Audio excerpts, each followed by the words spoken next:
Sebenarnya sih tema makeupnya bukan Halloween, bukan horor juga sebetulnya. Ini temanya dari era tribal kan. Eh, ngambil ini aja, ngambil tema tema tribalnya itu karena di era itu indera pengecapan, indera pendengaran manusia itu lagi dominan gitu. Jadi mereka memaknai sesuatu dengan pendengaran yang tajam. Jadi ini tuh masuk ke tema lagu-lagunya Metosa juga supaya didengar gitu. Suara rakyat biar didengar. Sebenarnya masuk ke tema itu. Jadi yang ngidein makeup gini pun gue juga gitu.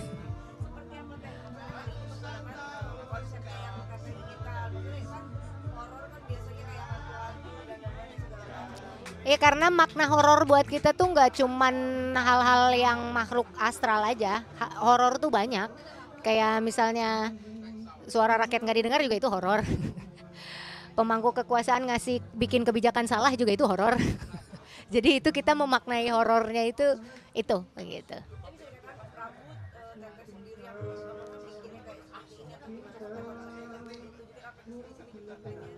Ya ini aku bikin sendiri seperti biasa kan, emang seneng makeup aja gitu, buat sendiri, konsepin sendiri gitu. Paling lihat referensi dari beberapa gambar seni fotografi yang ada tribal artnya gitu, ngikutin aja di referensinya dari situ tapi bikin sendiri gitu desainnya.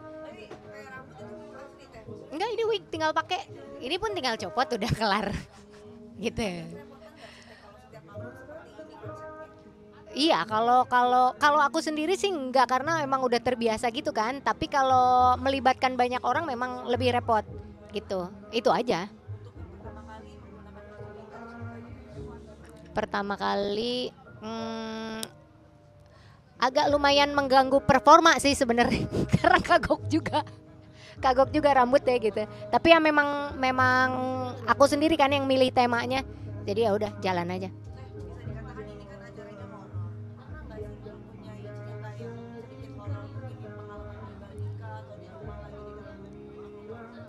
Kalau cerita horor mungkin dulu kali ya. Dulu tuh ada, cuman setelah sekarang itu menganggap pengalaman yang dulu dianggap horor itu kayaknya bukan horor deh.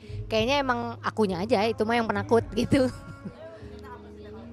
Ya kayak ada orang ketok-ketok pintu, ngerasa ada orang ketok-ketok pintu, tapi nggak pernah secara langsung misalnya dikasih lihat sosok kek atau misalnya memang benar-benar merasakan gitu tuh kayaknya nggak pernah ngalamin itu. Kalau dulu menganggapnya ada sesuatu, tapi sekarang setelah mulai berpikir logis tuh kayak bisa dijelaskan semuanya. Jadi energi-energi yang aku rasain itu mungkin ada energi yang aku salah menginterpretasikan mungkin gitu.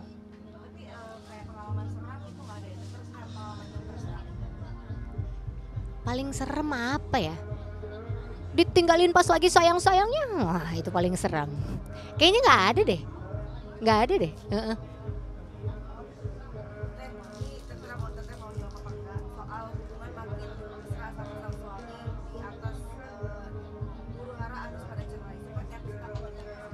Karena saya sudah mengalami kawin cerai 2 kali, jadi kayaknya itu aku pernah ada di posisi itu, jadi biasa-biasa aja.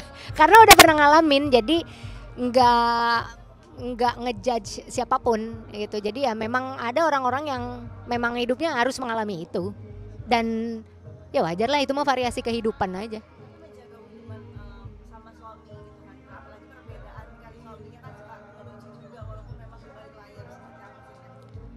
Ngejaga maksudnya gimana ngejaga? Nah, sebenarnya dulu itu aku waktu sebelum sama dia nih, aku sempat banyak teori tentang gimana caranya menjaga hubungan. Tapi setelah menjalani hampir 5 tahun sama suamiku ini, kayaknya teori-teori itu udah terpatahkan. Pada akhirnya nggak ada lagi teori-teori yang bisa menguatkan sebuah hubungan. Tapi intinya kalau orang sefrekuensi, pasangannya sefrekuensi, nggak akan bisa diganggu sama apapun. Intinya sefrekuensi. Jadi dalam hal apapun ya, mau dari segi pemikiran, mau dari segi hobinya, meskipun hobinya beda tapi ada energi-energi tertentu, frekuensi-frekuensi tertentu yang kalau udah nyambung tuh udah bisa nyambung aja, nggak akan bisa dijelasin gitu. Jadi teori-teori yang dulu gue bikin sendiri tuh gue mematahkan itu sendiri gitu.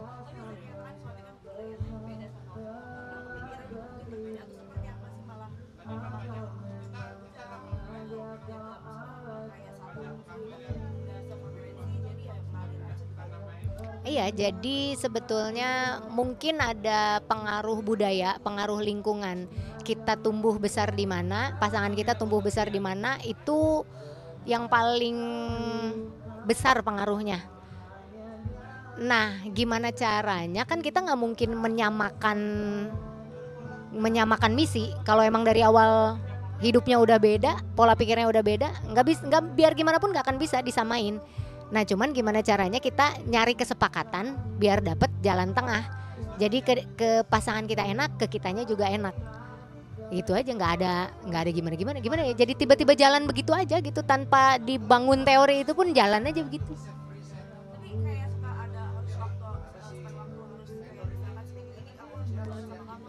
Nah, itulah yang biasanya awalnya penderitaan sebuah hubungan itu ketika ada keharusan. Gua harus begini sama lu harus begini sama gua. Biasanya, bukan biasanya, ini menurut berdasarkan pengalaman aku pribadi. Begitu ada keharusan, artinya ada pemaksaan secara nggak langsung. Jadi begitu ada keharusan tuh kayak kita jadi kebebanin sendiri gitu. Tapi begitu itu jalan dengan sendirinya tanpa diminta, memang bawaannya begitu, nggak jadi ada masalah apa-apa gitu.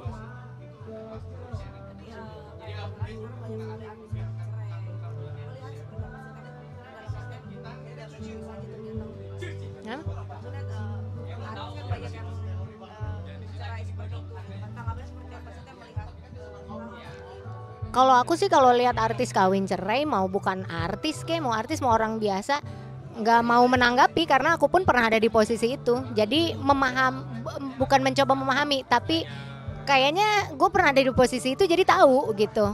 Dan itu kompleks pasti permasalahannya, nggak mungkin karena satu hal atau karena satu masa tiba-tiba jadi begitu, nggak mungkin, pasti udah kompleks dulu itu sebelumnya.